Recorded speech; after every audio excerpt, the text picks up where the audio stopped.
At Korean oppa na si Kim So Hyun nagpawaw at nagpakilig sa kanyang mga fans. Yan ang mga balita na dapat niyong malaman.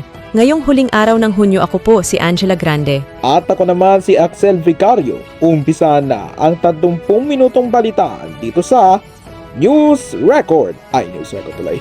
Headline Weekend.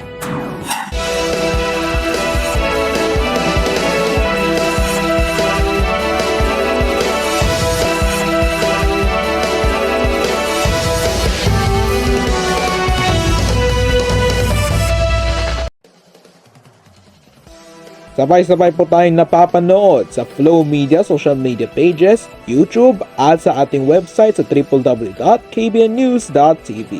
At detalye sa mga pangunahing balita. Isang bodega ng mga paputok sa Zamboanga City ang nasunog at sumabog. 5 ang patay kabilang ang isang bata. Mahigit 20 ang sugatan at napinsala rin ang ilang kalapit na bahay. Si Zeus Coolidge sa detalye.